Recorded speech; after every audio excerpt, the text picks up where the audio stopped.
Hello ভাই, welcome to my channel study time. তো আজকের টপিক হচ্ছে গৌতম বুদ্ধ। গৌতম বুদ্ধের পড়ানোর আগে তোমাদের বলে রাখি, চ্যানেলে নতুন হলে চ্যানেলটাকে সাবস্ক্রাইব করে এবং বেল আইকনটা প্রেস করে অন করে রেখো। শুরু করছি আজকের টপিক গৌতম বুদ্ধর। গৌতম বুদ্ধর ব্যাপারে জানতে গেলে জানতে হবে যে গৌতম বুদ্ধ কোথায় জন্মগ্রহণ করেছিলেন। গৌতম বুদ্ধ জন্মগ্রহণ করেছিলেন নেপালের তরাই অঞ্চলে কম্বিলা বস্ত্র শহরে লুম্বিনী উদ্যানে এক শাক্য বংশে জন্মগ্রহণ করেছিলেন এবং বৈশাখী পূর্ণিমার দিনে খ্রিস্টপূর্ব 563।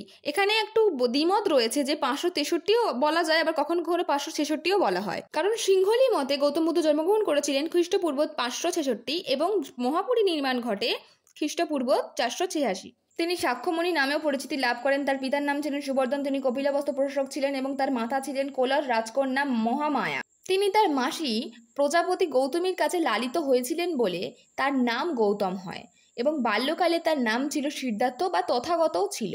মাত্র 16 বছর বয়সে তিনি বিয়ে করেছিলেন এবং তার স্ত্রীর নাম ছিল যশোধরা এবং তার এক পুত্র সন্তান ছিল, তার নাম ছিল রাহুল। সিদ্ধার্থ একদিন নগর ভ্রমণের জন্য বেরিয়েছিলেন এবং সেখানে গিয়ে তিনি দেখেছিলেন একজন অসুস্থ ব্যক্তি, একজন বৃদ্ধ মানুষ এবং একটা মৃতদেহ এবং একজন তপস্বী। তিনি এই দেখে তার মনে প্রভাবিত করেছিল সেগুলোকে এবং সেটি দেখেই তিনি গৃহত্যাগ করেছিলেন। মাত্র 29 বছর বয়সে তিনি তার স্ত্রী এবং সন্তানকে ছেড়ে গৃহত্যাগ করেছিলেন। সঙ্গে তিনি নিয়ে যান রথচালক চান্না এবং তার প্রিয় ঘোড়া কর্ণককে। তার এই গৃহত্যাগের ঘটনাকেই মহান বিনিষ্ক্রমণ বলা হয়। গৌতম বুদ্ধের গুরুর নাম আলারকামা। তিনি আলারকামা ও উদ্দাক্কা গুরুর কাছে শিষ্যত্ব লাভ করেন এবং তার চিকিৎসক জীবক হন।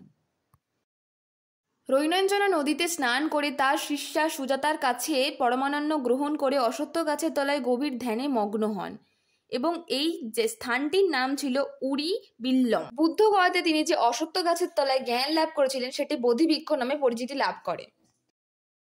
বারাণসীর কাছে সারনাথে বুদ্ধদেব 5 জন তপস্বীকে প্রথম ধর্মপ্রচার করে, আর এই ঘটনাকেই ধর্মচক্র প্রবর্তন বলে। এদের মধ্যে সর্বপ্রথম শিষ্যত্ব লাভ করেছিলেন কর্গিন্য। খ্রিস্টপূর্ব 486 অব্দ 80 বছর বয়সে উত্তরপ্রদেশের গোরখপুর জেলার কুশীনগরে দেহত্যাগ করেন এবং এই ঘটনাকে মহাপরিনির্বাণ বলা হয়। বিশ্বকবি রবীন্দ্রনাথ তাকে শ্রেষ্ঠ মানব বলেছিলেন। আশা করছি ভিডিওটি তোমাদের ভালো লেগেছে। এরকম ধরনের ভিডিও দেখার জন্য চ্যানেলের সাথে যুক্ত থাকো, চ্যানেলটাকে সাবস্ক্রাইব করে দাও, ভিডিওটা ভালো লাগে একটা লাইক আর শেয়ার করে দাও এবং কমেন্ট করতে ভুলো না কিন্তু। দেখা হচ্ছে নেক্সট ভিডিওতে।